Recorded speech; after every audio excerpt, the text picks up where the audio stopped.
Hello et bienvenue sur le podcast Goodbye Bias. On se retrouve pour la mini-série Glow Up Responsable. 4 épisodes avec la fondatrice de Revalorise et son équipe pour parler cosmétique, gaspillage, bien-être holistique et écologie. Je vous souhaite une belle écoute. Je suis ravie de te recevoir, Alexandrine. Je te propose de te présenter un petit peu et on va pouvoir, sur cet épisode, ça nous tenait à cœur à toutes les deux de pouvoir un petit peu partager notre parcours. On a pas mal de choses en commun, comme vous allez pouvoir le constater. Et puis, voilà, pouvoir échanger un petit peu sur nos parcours, mais nos projets aussi, et ce qui nous tient à cœur aujourd'hui. Eh bien, merci Yacina pour cette introduction. Merci également d'être présente ici à Rennes dans les locaux de Media School, qu'on remercie d'ailleurs. Et en effet, on a quelques points communs, même plusieurs points communs avec Yacina. On va dire le démarrage du chemin de chacune qui s'est croisée, c'était donc à l'ITEC, l'Institut Textile et Chimique de Lyon. Bon, moi, je suis rentrée en 2011 en tant qu'ingénieure chimiste en apprentissage et il me semble que toi, Yacina, t'es arrivée quasiment à la fin de mon parcours, c'est-à-dire en 2014 lorsque j'ai été diplômée. Il me semble que c'est bien ça. Tu partais et moi j'arrivais. Tu as été diplômée ouais, en septembre 2014 et moi je venais d'arriver à l'ITEC où j'étais standardiste à l'accueil. Et ce qui a été assez drôle, je trouve, c'est que nos chemins se sont recroisés quelques petites fois sans vraiment se voir, sans jamais se voir d'ailleurs. C'est ça, puisque en tant qu'alumni, je recevais bien évidemment les mails de l'ITEC avec en bas de page la signature de Yacina. Donc Yacina revenait régulièrement vraiment via les mails. Et puis après, on est entré en contact surtout en 2022. Oui. Lorsque j'ai souhaité diffuser une information qui me concernait et enfin, sur laquelle on va revenir tout à l'heure, puisque c'est le sujet aujourd'hui. Et c'est vrai que tu as pu diffuser cette information auprès de toute l'école. Et là, on va dire, un petit peu plus pris ou repris contact en tous les cas. Tout à fait. Mais c'est ça, c'est parti de là où on a pu diffuser par l'école justement ta création d'entreprise, de Revalorise. On en parlera après. Et c'est vrai que ça a été l'occasion d'être en contact assez souvent parce que on a proposé aussi au sein de l'ITEC les marchés de Noël. Il y a eu le grand gala aussi où il y avait la possibilité de se faire un petit peu aussi de connaître un petit peu de publicité par instant et tout ça. Et en fait, très souvent, on s'est eu au téléphone, on s'est eu par des échanges de mails. Et je pense que ça a accroché tout de suite. Et quand je suis partie de l'ITEC il y a un an et demi déjà, je me rappelle bien je te l'ai dit aussi d'ailleurs que je partais. Je voulais t'en informer. Et en fait, on a gardé contact finalement par la suite. Donc je trouve C'est ça ça, très chouette. ça a matché. Voilà, l'entente c'est bien faite très vite. Et puis en fait, je pense qu'on s'est rendu compte aussi qu'on avait pas mal de points communs, Ouais. des envies aussi communes, des valeurs communes. Et donc ça a accroché très rapidement. Ouais. Et après, justement, on va le revoir, il me semble, plus sur la partie un peu entrepreneuriale ou parcours de vie. Oui, c'est ça. Ben alors, j'aimerais bien que tu nous en dises un petit peu plus sur déjà ta création là, ce que tu as fondé avec Revalorise. Et puis, peut-être ton parcours aussi, justement, d'où c'est venu et tout ça. Je pense que ça va justement déjà introduire un petit peu cette partie entrepreneur. Comme on disait, on a aujourd'hui ce parcours-là toutes les deux. Mais il y a un historique aussi derrière. Donc, je serais intéressée que tu m'en parles un peu plus. Avec plaisir. Eh bien, pour le parcours, donc je disais tout à l'heure, hein, de formation plutôt chimiste. Et puis, donc ça, c'était en 2014. Je suis partie vivre à l'étranger. Et quand je suis revenue, je voilà, j'ai souhaité en fait prendre le parcours de l'entrepreneuriat et pourtant c'était pas forcément dans ma tête quelque chose que je souhaitais avant même de faire mes études ou juste après être diplômée. Malgré le fait que mes parents soient dans l'entrepreneuriat, pour moi, c'était pas forcément une voie qui coulait de source. Donc, on va dire que j'ai un petit peu exploré. Puis finalement, enfin, je me suis tournée vers cette voie et j'ai créé ma première société en 2016, une boutique physique de vente de produits cosmétiques dans la Manche, très exactement à Granville.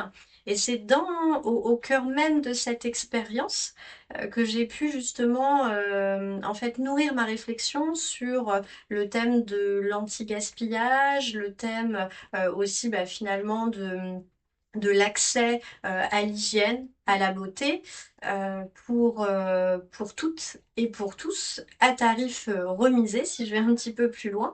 Et donc c'est de là, de cette expérience qui est née Revalorise, et en parallèle, j'ai aussi une expérience un petit peu plus dans l'alimentaire avec ma maman, qui est mon associée. C'est vrai que j'ai toujours connu mes parents dans l'entrepreneuriat. Et j'ai pu m'associer avec eux. Donc c'est une chouette histoire et pourtant pour moi c'était pas du tout tracé comme ceci. Pour l'instant c'est l'entrepreneuriat. Après je suis quelqu'un qui apprécie les nouveaux challenges, qui aime justement les challenges et puis je laisse les opportunités se présenter. Je les saisis quand il me semble bon de les saisir. Donc pour l'instant, on est dans ce cadre-là parce que j'estime que j'ai une mission à relever, celle de l'anti-gaspi dans les cosmétiques, grâce notamment à Revalorise. Mais ce que ça montre aussi sur ton état d'esprit, c'est justement un mindset d'entrepreneuse dans l'âme, en fait. Il y a vraiment quelque chose, alors certes, que tu as eu finalement depuis toujours, tu as connu ça en tout cas, du fait de tes parents, mais chez toi, c'est vraiment quelque chose qui revient à chaque fois et qui... C'est ce que tu dis, tu es en train de créer aussi, tu as une mission et tu l'amènes à bien parce que tu sais aussi gérer cette partie-là de l'entrepreneuriat. Même si c'est pas toujours rose, pas toujours très simple. Ça, on le sait, en tout cas, quand on le vit, Oui, on s'aperçoit quand même que oui, c'est pas toujours avec certitude qu'on arrive à aller au bout des choses. Mais quand même, dans ton... Là, c'est la coach qui parle un peu, mais c'est dans l'énergie dans laquelle tu es, c'est ce que je ressens aussi et ce que je trouve chouette, et ça peut en inspirer plein d'autres.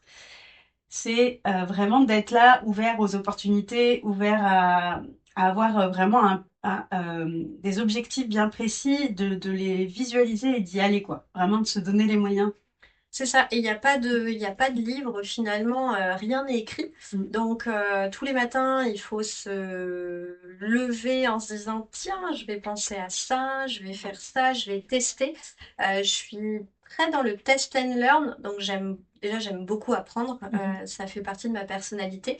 Apprendre, tester, comprendre et surtout s'adapter, s'améliorer. Et donc le test and learn pour moi c'est un peu ma devise, Mm. voilà ma ligne directrice, conductrice. Et en ce qui concerne justement l'entrepreneuriat, je disais tout à l'heure que ma famille était plutôt dans ce mood. Est-ce que toi tu peux nous en dire plus puisque c'est un Ouais. petit peu l'effet inverse de ton Tout à côté? fait, c'est ça. Alors, c'est rigolo parce que ça n'a pas forcément été le cas quand j'étais jeune ou adolescente où mes parents n'étaient pas forcément dans l'entrepreneuriat. Cependant, j'ai un grand frère qui, lui, a toujours eu cette dynamique-là. Donc, je pense que j'ai été pas mal inspirée par lui. Et pareil, des opportunités. C'est-à-dire que je dis toujours que j'ai eu plusieurs vies dans une vie. J'ai été en esthétique pendant Mm. 5 ans, où j'ai fait mes études. Et tout de suite dans la foulée, une fois diplômée, j'ai eu l'opportunité de m'installer à mon compte. Je l'ai saisi, je me suis pas posé de questions, j'avais 20 ans, mais ça m'a pas fait peur. Et j'ai fait ça pendant 5 ans. J'ai revendu, je suis partie sur autre chose, d'où je suis arrivée à l'ITEC à ce moment-là. Et pour finalement, au bout de 9 ans, quitter le salariat et partir sur l'entrepreneuriat de nouveau, dans un autre domaine, mais on reste toujours dans le soin et Le allô, le bien-être, voilà, bien-être. c'est ça, oui. C'est toujours ça qui revient toujours. J'affine ma mission. Et en effet, alors que bah, maintenant, c'est plutôt, c'est aussi, j'ai ma maman qui a 76 ans et qui est devenue entrepreneuse maintenant. Ça, c'est Donc c'est incroyable. assez rigolo, ce parcours. C'est ça, de partir en fait un peu soit de la fin, soit du début. C'est C'est un peu ça. l'histoire de l'œuf et la poule, Mais de se oui. dire finalement, c'est pour ça que l'entrepreneuriat, c'est pas forcément un chemin Mm. tracé. On peut, comme ton exemple le montre, Oui, partir sur la voie de l'entrepreneuriat, ouais, rebifurquer sur la voie du salariat, tout à fait. repartir entrepreneur. Et puis je pense que ta maman, c'est Ouais. l'exemple le plus Ah oui. fantastique. À 76 ans, il faut aussi avoir bah, beaucoup d'envie. Mhm. Beaucoup d'entrain et c'est chouette parce que Ouais, ça prouve que finalement beaucoup de choses sont possibles et à partir du moment où on a confiance en soi, tout à on fait. peut faire voilà je vais pas dire on peut tout faire, c'est pas ça, mais on peut rebondir et on peut s'agrémenter, Ouais, on va dire la vie professionnelle, ouais, quelle que soit la mission, quel que soit le statut. ouais, tout à fait. Et c'est vraiment ce sont des choix. Et quand tu les fais en conscience, vraiment, bah, en fait, tu peux arriver jusqu'au bout de ce que tu as envie de faire. Parce que tu sois entrepreneur ou pas, dans n'importe quel projet, mais c'est vrai que nous, principalement, on parle d'entrepreneuriat aujourd'hui, mais je trouve que c'est vraiment, c'est, c'est avoir cette confiance aussi de se dire, je le fais. Quoi qu'il arrive, je peux aussi rebondir et faire autre chose. Quand j'ai quitté, quand j'ai tout revendu au bout de 5 ans d'esthétique, c'est parce que ça y est, j'avais senti que j'avais fait le tour. Mais je me suis jamais dit, je ne serai jamais de nouveau gérante de quoi que ce soit. Non, c'est parce que ça, pour moi, c'était terminé et que j'avais envie de faire autre chose. C'était vraiment des moments de vie, en fait. Et, euh, et en fait, voilà, comme une personne qui est retraitée depuis déjà plus de 10 ans et qui d'un coup se dit, bah pourquoi pas? Je vais devenir entrepreneuse maintenant. Alors ça s'est pas fait de cette façon-là, mais en fait, il n'y a pas, comme Mm. tu disais, il n'y a pas de mode d'emploi, il n'y a pas de ligne toute tracée, qu'on soit de famille déjà entrepreneur ou pas en fait. Oui, oui, oui, et puis c'est des envies au moment, et il faut croire Mm. à ses projets, Mm. tant finalement C'est sûr. personnels que professionnels, Tout à fait. et je pense qu'il faut tester. Je pars surtout du principe qu'on n'a rien à perdre. Et à partir du moment où on se dit on n'a rien à perdre, eh ben, il faut tenter, il faut oser, il faut aller jusqu'au bout de sa pensée, et au moins si jamais ça ne fonctionne pas parce qu'on n'a pas Mm. des fois toutes les cartes, parce que parfois c'est pas le bon moment, Oui. parfois on n'a pas le bon contact sous la main, et quand on tente, quand on va jusqu'au bout, si jamais cela ne fonctionne pas, ben on ne le prend pas comme un échec puisqu'on se Oui, dit qu'on a quand même appris énormément de choses, et au moins on n'a aucun regret. oui, Il tout faut à pas fait. avoir de regrets. C'est ça, on apprend, on a forcément appris même des choses qui n'ont pas fonctionné. Donc ça nous permet toujours de rebondir. Comme tu dis, c'est vrai que la notion d'échec, parfois, elle est très mal vue, très finalement péjorative, très négative. Alors que en fait, non, il n'y a pas d'échec. Et toutes les grandes personnes qui ont monté des entreprises qui aujourd'hui fonctionnent, genre, je ne vais pas en citer, mais voilà, elles ont toutes passé aussi par des phases d'échec. Mais c'est pas, enfin, le terme échec met quelque chose de très tranchant, alors que finalement, c'est plutôt, ok, ça n'a pas fonctionné comme en tout cas je l'avais prévu. Par contre, j'ai appris des choses. Il y a des choses que je pourrais refaire, d'autres que je ne ferai pas. Ça permet d'affiner en fait. Et aussi de se dire, bah, finalement, par exemple, comme là dans mon cas, l'esthétique, ok, ça a fait un temps. Mais finalement, c'est pas ça.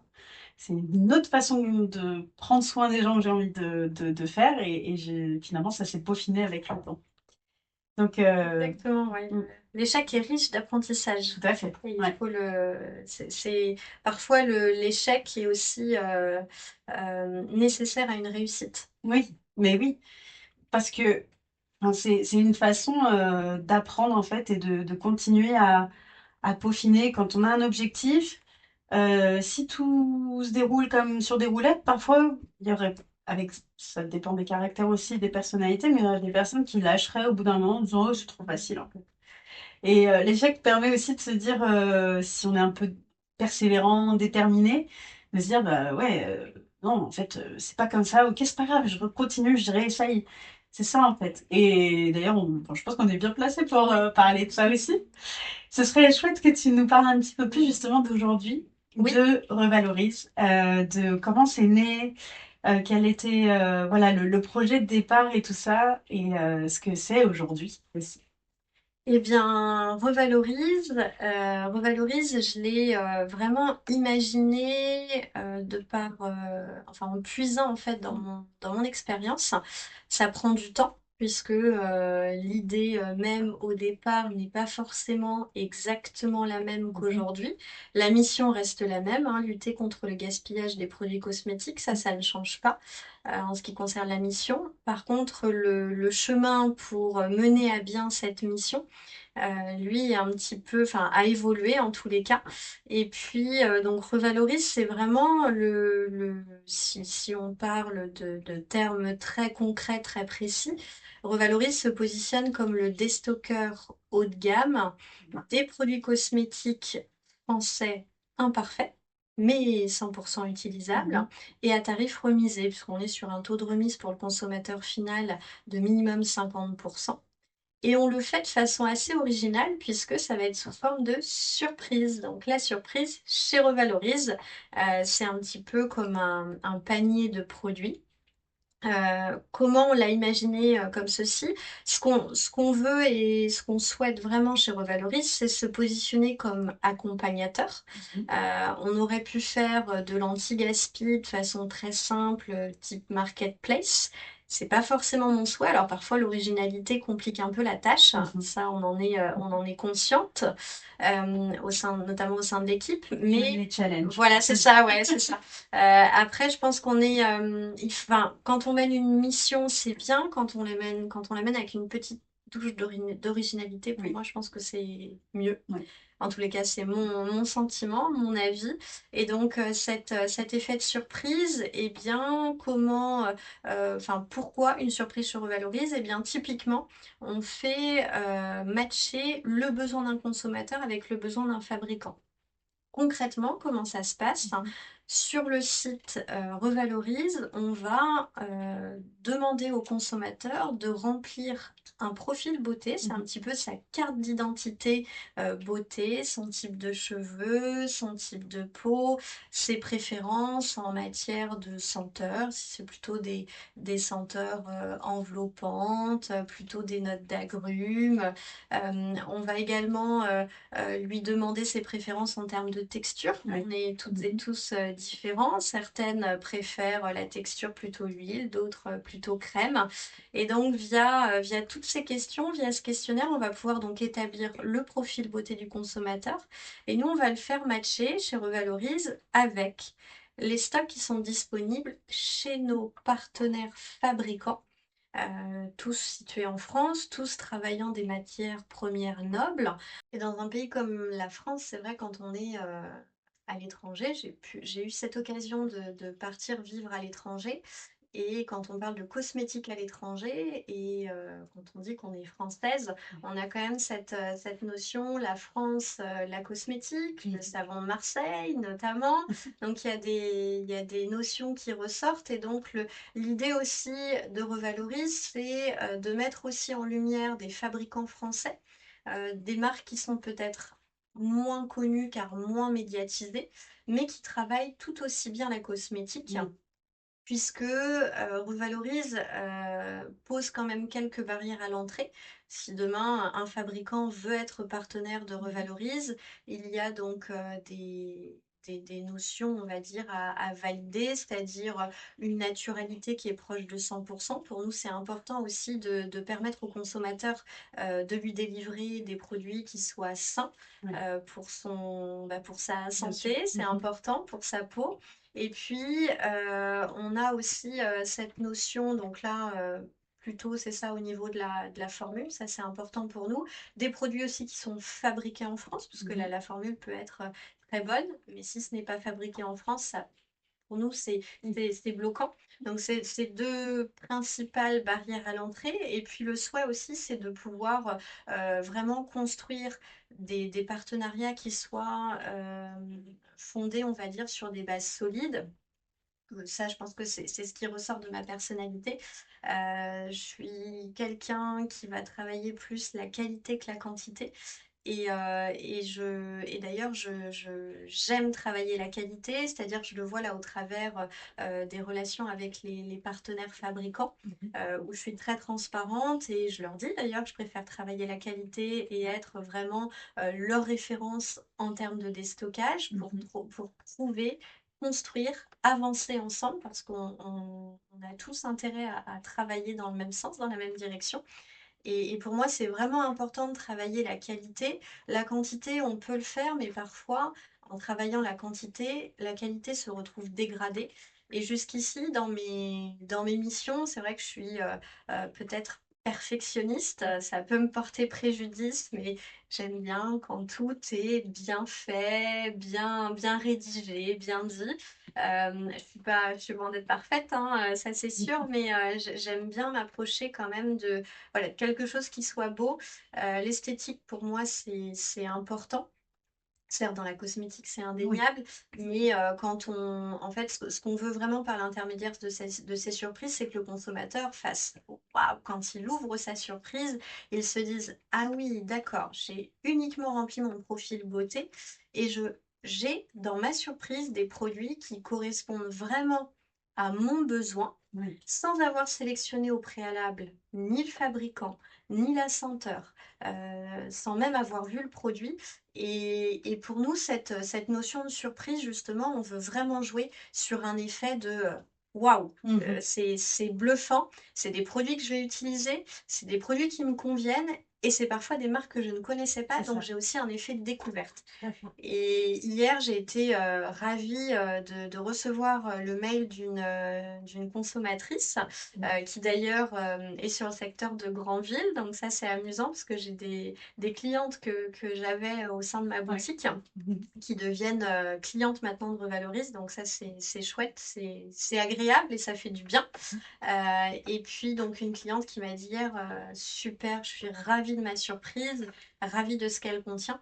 Donc c'est pas toujours le cas, on est au démarrage, donc c'est vrai qu'il y a parfois des petits ajustements. Bien sûr. Mais pour l'instant, on remarque des avis positifs et ça Mhm. nous permet d'avancer, de continuer voilà, Tout l'expérience, à de fait. l'améliorer. Donc, on a voilà, envie de faire encore plein de bonnes Je choses. trouve ça vraiment génial, les valeurs que tu mets dans Revalorise. Vraiment, le fait de d'avoir vraiment des points sur lesquels tu tiens, les compositions de produits, que ce soit français, que ça permette de faire aussi découvrir des marques qu'on connaît peu, parce qu'il y en a qui prennent plus le monopole.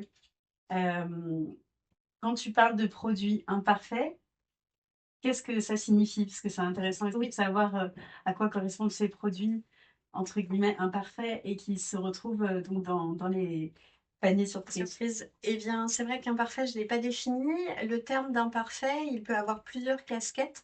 Chez Revalorise, ça va être un produit qui peut se retrouver en surstock. Mhm. Typiquement, on l'a vu à la sortie du Covid, ou en tous les cas, période Covid, beaucoup de fabricants, en tous les cas plusieurs fabricants français de cosmétiques ont fait du gel hydroalcoolique, ont Oui, fabriqué du gel oui. hydroalcoolique. Et puis on s'est retrouvé donc sur un marché inondé de gel Mhm. hydroalcoolique, ce qui fait qu'on avait finalement un stock, un surstock. Donc Mhm. ça, c'est vraiment l'exemple le plus marquant. Oui. Donc un imparfait peut être un surstock. Un imparfait peut être aussi un produit dont le packaging est abîmé, Mhm. mais l'efficacité et la qualité du produit ne sont pas altérées. que Oui. Revalorise, c'est important, hein. Mmh. L'idée, c'est vraiment que le consommateur puisse utiliser ce produit sans aucun risque, parce que l'imperfection est caractérisée, donc soit par le défaut, soit par le surstock. Ça peut être également des fins de gamme ou des arrêts de gamme. Typiquement, un fabricant demain décide de changer son packaging. Si je prends un exemple très concret, un fabricant qui fabriquait par exemple une crème pour le visage sous un format pot en verre, Ouais. décide finalement de partir sur un packaging plutôt aluminium par Mmh. exemple. Et donc là, forcément, il va y avoir un stock euh, dormant, Oui. en tous les cas avec un besoin de revalorisation, Mmh. besoin de déstockage sur la crème par exemple enfin, dans un pot Ouais. en verre. Donc ces imperfections-là sont caractérisées par ces différentes sources de... Ce qui permet de pas avoir de gaspillage et que ces produits-là finissent pas, peut-être, soit, jetés ou soit dans un enfin voilà, Oui, c'est détruits ça, et voilà. exactement. Ouais. Mmh. Et dans ce cadre-là, on y reviendra notamment Mmh. dans un autre Tout à fait. podcast, Oui. mais la loi, en fait, la réglementation a aussi poussé dans ce sens en interdisant finalement depuis quelques mois déjà la destruction des produits non Mmh. alimentaires aussi aux fabricants finalement de Ouais. cosmétiques. Et donc c'est vrai que l'idée, c'est vraiment pour Revalorise de donner une seconde chance à ces produits, Mmh. soit en effet un stock qui aurait été éventuellement jeté ou Mmh. même détruit. Et on se dit que tous ces produits-là, ils servent forcément à quelqu'un. Bien sûr. Puisqu'on est sur des produits qui touchent le bien-être. Oui. Notre souhait aussi, c'est de toucher le bien-être de façon relativement globale. Le bien-être, c'est quoi? C'est par exemple prendre sa douche le soir et sentir cette note florale, donc ça nous Tout à fait. réjouit. Le bien-être, c'est quoi? C'est de pouvoir se maquiller avec des couleurs qui nous plaisent, avec des textures qui nous Mmh. plaisent. Et donc, Revalorise veut être aussi, j'ai envie de dire, vecteur du bien-être Mmh. de par l'ensemble des produits qu'on souhaite proposer dans nos surprises. C'est ce qu'on a en commun aussi au niveau du bien-être et comme tu dis, c'est faire appel à tous nos sens. Justement, comme tu parlais Exactement. d'odeur, tu parlais de texture, de plein de choses qui vont amener la personne à se dire alors, je suis agréablement surprise par ce que je viens de recevoir. Il y a des trucs, certains produits qui vont être pour moi vraiment mes chouchous, que je continuerai certainement à utiliser encore après, même une fois terminé. Et ça permet, enfin voilà, c'est un circuit qui Une économie vraiment, c'est circulaire, en ça, fait, et je pense que ça mais du va bien-être. au-delà C'est de ça, en fait, c'est l'économie, en vraiment le fait, c'est côté, ça, ouais. voilà. Un côté circulaire, je pense que c'est vraiment on parlait de ligne directrice, mais je pense que la ligne directrice, elle n'est pas droite, Oui, justement. On est plutôt voilà, sur un cercle. On construit aujourd'hui pour demain, et demain, on continuera à construire, mais de façon circulaire. Alors peut-être que c'est le fait d'être chimiste où rien ne se perd, rien ne se crée, tout se c'est transforme, sûr. hein, de Lavoisier. Je crois que c'est un peu aussi ma devise en tant que Bien sûr, fondatrice de Revalorise. Et en fait, ça s'applique aussi dans la vie quotidienne. Et je crois que ça, tu nous en reparleras tout à tout, fait. tout à l'heure, oui. Et en fait, je pense que avec les bases que tu as en ingénieur, en chimie, en cosmétique, il y a des choses justement qui t'ont permis d'en arriver là aujourd'hui. Bon, en plus, chimie formulation, donc on est vraiment sur le fait, comme tu disais, de créer, de se resservir, Oui, de transformer. Et en effet, c'est quelque chose qui aujourd'hui, même pour le bien-être, pas seulement de sa skincare et dans sa salle de bain, mais le bien-être juste dans un état d'esprit de se dire oui, je consomme parce que j'ai envie de me faire plaisir, j'ai envie d'utiliser des produits et tout ça, mais tant qu'à faire, je consomme bien. Je sais par quoi je passe. Je sais qu'aussi je fais travailler des fabricants aussi au niveau de cosmétiques et tout ça, qu'on connaît peu ou pas. Voilà, en fait, c'est tout ce chaînon comme ça, tout ce fil conducteur, mais qui permet un bien-être global, en fait. C'est ça exactement. En fait, c'est un bien-être à tous les stades. Ouais, tous les Comme niveaux. tu l'as dit, c'est ça, c'est pas juste un bien-être dans la texture du produit, mais c'est un bien-être qui part du fabricant Ouais. finalement, qui est dès le départ. Donc on met en avant le fabricant, on met en avant sa façon de travailler. Et c'est un bien-être, c'est vraiment le mot-clé, le bien-être qui a un point de départ et qui va jusqu'au consommateur. Et pour le consommateur, c'est aussi de se dire, ben voilà, c'est verrouillé à chaque étape, c'est verrouillé. Ce produit-là, il est bon pour moi. Donc, on a, comme tu dis, un effet global de bien-être pour chacune des parties prenantes de revaloriser Ouais. finalement. Ah, c'est génial. Je trouve que le concept est top. Le format de recevoir un panier surprise, enfin même ça, c'est-à-dire que on est un petit peu aussi dans le OK, je me laisse faire. J'ai noté toutes les informations sur moi et maintenant C'est ça, j'attends mon, exactement. j'attends mon colis et je suis curieuse de voir. Ça crée vraiment, et c'est peut-être ça aussi ta touche personnelle. Comme tu disais au début, tu avais la possibilité de le faire différemment. Oui. Mais là, de le faire justement sous une autre forme beaucoup plus ludique, beaucoup plus Un côté très justement original. Et, original, ouais. je ne sais pas si tu as connu les paquets surprises, les cônes surprises. Si, On avait en quand on était enfant. magasin, c'est ça, avec le rose pour les filles, le Oh bleu pour oui, les garçons. Et moi, ça a marqué mon enfance, mais ouais, pas que la mienne, parce que ouais. ça a marqué aussi l'enfance de certaines personnes un peu plus âgées que moi. Et on a tous en tête, voilà, ce paquet surprise, ce cône surprise. Et Revalorise, c'est un peu l'idée du remake C'est ça. de ce cône surprise, Ouais. mais travailler avec un peu plus de Bien sûr. subtilité pour que ça puisse matcher avec le besoin, puisque l'idée c'est de ne pas déplacer un problème, hein. Le Mhm. consommateur ne doit pas se retrouver avec des produits qu'il va simplement proposer. Tout à C'est fait. vraiment d'utiliser les produits, mais voilà, cette petite touche d'originalité Oui, qu'on qui veut nous ramène donner. en enfance. C'est ça, exactement. Non, c'est super. Mais je suis ravie en tout cas que on puisse faire ces épisodes de podcast ensemble. En plus, ça va être avec toi, mais aussi avec ton équipe. Et ça va être très chouette aussi de pouvoir avoir un petit peu le point de vue de chacune Exactement. sur ces sujets-là, que ce soit sur l'entreprise en elle-même, mais aussi sur bah, les gestes. Le gaspillage, tout ça, tout ce qui aujourd'hui est important finalement pour nous tous. Et alors que oui, je suis dans le coaching holistique, et dans le côté holistique, je trouve qu'on a ce truc en commun aussi, c'est le fait d'amener quelqu'un à se sentir bien dans tous les domaines de sa vie. Et dans ce que tu fais, ce que tu proposes, c'est ça, c'est ce qu'on disait juste avant, c'est le fait de oui, s'il y a un bien-être, certes, au début physique, parce que on prend soin de sa peau, on prend soin de ses cheveux, voilà, mais il y a un bien-être bien au-delà de ça qui nous amène à se sentir aussi dans une bonne conscience de ce qu'on fait, de ce qu'on consomme, de les actions dans lesquelles on va être. Et en fait, dans les accompagnements que je fais, c'est exactement ça aussi, c'est être en conscience de ce qu'on consomme, de ce qui nous fait du bien, de ce qui finalement ne matche pas avec nous. Et voilà, et je trouve que voilà, ça va être super aussi de pouvoir faire la suite de ces épisodes avec l'équipe. Alors si tu veux peut-être nous les présenter très rapidement, même Avec si elles se plaisir. présenteront.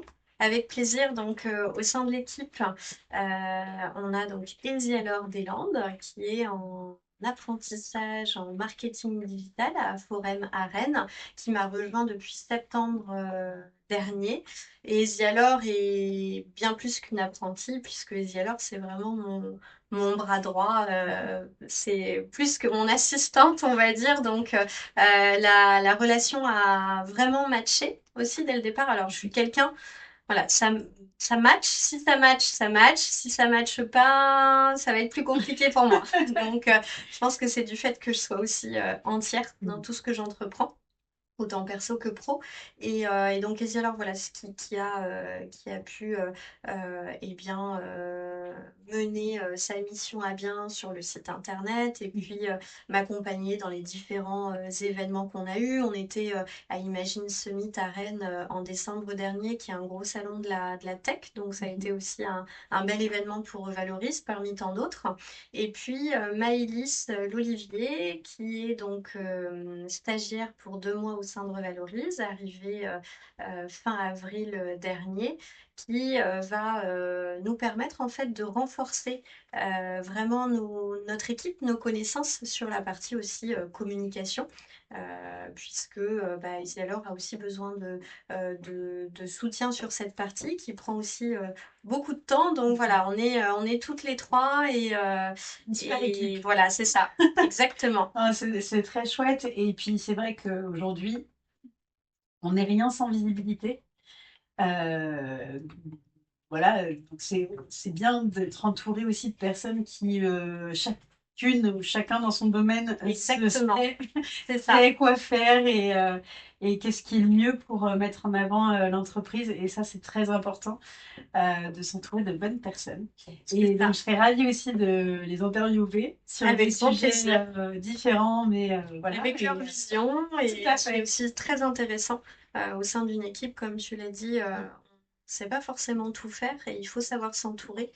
Et c'est aussi ce qui rend le challenge plus agréable et qui donne envie davantage. C'est ça. En tout cas, merci beaucoup pour cet échange, Merci à toi, Alexandrine. Yasmina. On s'était eu en visio il y a un mois de ça à peu près, et l'échange était tellement fluide en plus aussi. On avait échangé sur nos parcours et tout. On s'est dit, ben, c'est ça en fait qu'on doit partager aussi aux autres.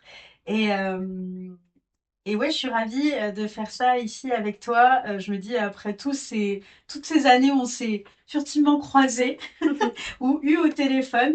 Et voilà, et on est là, c'est pas pour rien, il n'y a pas de hasard, on C'est le ça, sait. ouais. C'est un chouette moment. Donc, merci à toi pour cette venue très Avec agréable. plaisir. Merci.